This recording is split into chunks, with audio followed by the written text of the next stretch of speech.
C by Matteo Carcassi. For many of you, this will be the very first classical guitar piece that you ever study, and hopefully the first of many. This is actually a really important study. It helps to develop several techniques that you're going to utilize from here forward if you continue to study classical guitar music. A lot of the techniques that this will help us with are divided between the left and right hand. Things like finger independence, balance, tone production, and something really cool called a pedal point that we'll talk about in a little bit. So let's start out. The first thing that I would do when looking at any new piece of music is actually take a couple moments to look at the score. So grab your score. I know that at first glance this looks intimidating. There are a lot of eighth notes, there are a lot of notation on the score, there are a lot of things that if we look at, we could say, wow, this is going to be really difficult. Take a second, don't worry about all that stuff, and go back to what you know. So when we look at this score, we know all the notes, we know how to count the rhythms, we know that the numbers 1, 2, 0, 3, 4s all indicate left-hand fingers. The PIMAs are all right-hand fingerings. So we actually know quite a lot about this piece already.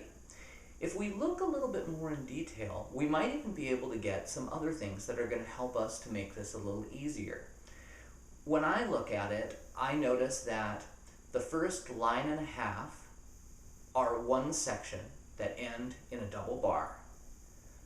The next section after the double bar looks like different music, and then we go back to a repeat for the last line and a half of material that is identical to the beginning. This is an ABA form piece, and that actually helps us out because we have material that repeats. So right away, it's not all new material. So take these things into account and practice looking at new pieces of music to kind of identify things that you already know. Don't just look at it from the perspective of what must I do. All right? So if we look at the beginning of this piece, we can see that this work has two voices. A top voice that the stems go up, and a bottom voice that the stems go down. And these voices occur simultaneously. So whenever we have two or more notes played at the same time, we play a chord. These are all chord arpeggiations. So we're going to be using free strokes in the right hand.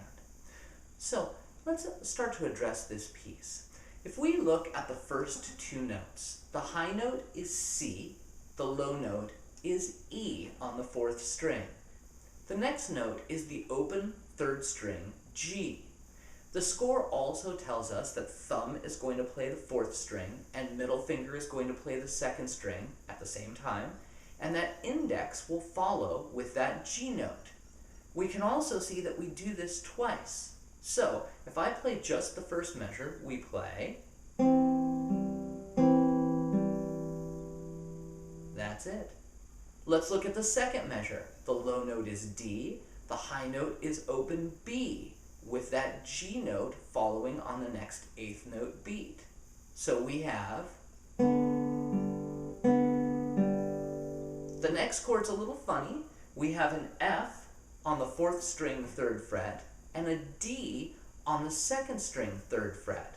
You notice that the fingering in the score is to use the third finger for the F and the pinky for the D. That sounds like this. Followed by the G, and a repeat. The next chord, the fourth chord, is the same as the first chord. Now you may wonder, why on that previous chord with F and D did we use the third and fourth finger? That helps us to set up the return to that first chord, that C and E chord. Our first and second finger were free to be able to place on those two notes. So if I play the first four chords, we have this.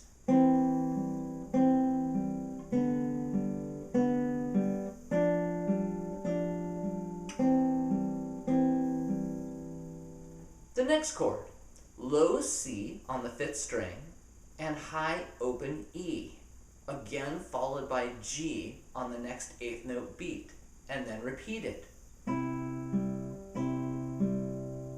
The next chord, open D with high F on the first string, followed by that G again. The next chord, low G on the sixth string, and open B simultaneously, followed by open G. And repeated, followed by C on the fifth string and C on the second string.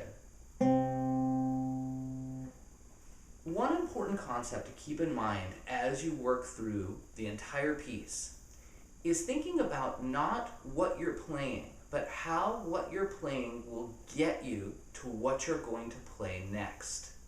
An example of this is if I'm playing this first chord, C and E, I'm already thinking the next chord is that open D and open B. The next chord is that F and D. So I can be ready back to C and E for the next chord before I have to play it. This is called thinking forward or preparing. It's a great technique to start to work on now because it becomes increasingly important as pieces become more difficult.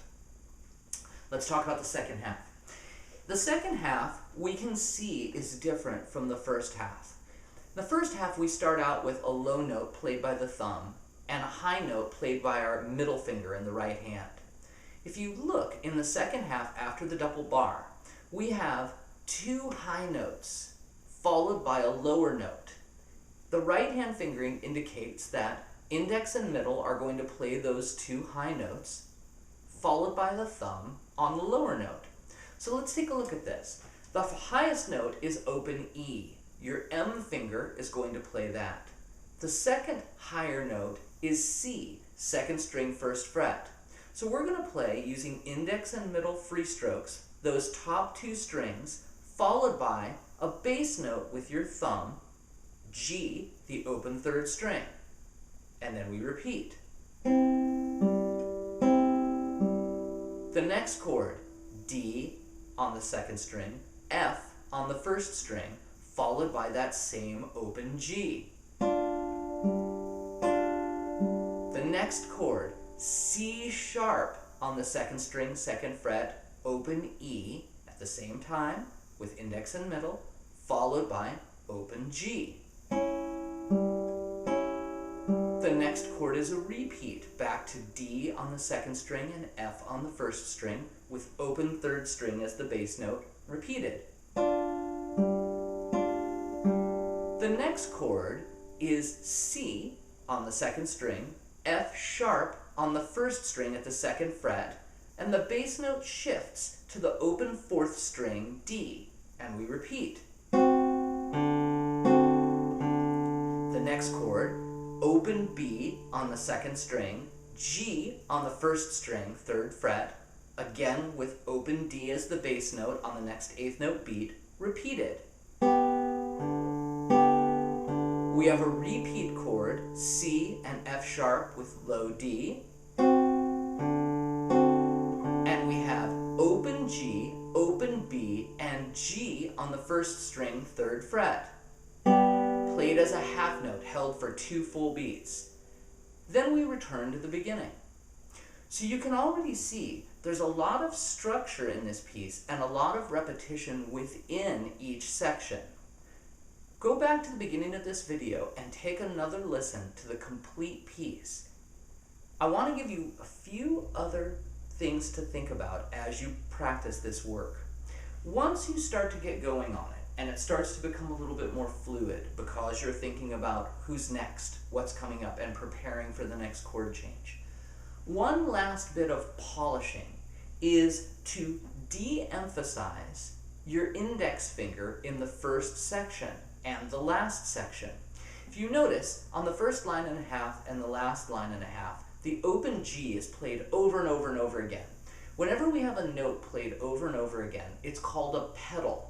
A pedal point is a note that it can be de-emphasized because it's not quite as important as the notes that are around it. So rather than playing from the beginning chord, loud note. We're going to de-emphasize that G.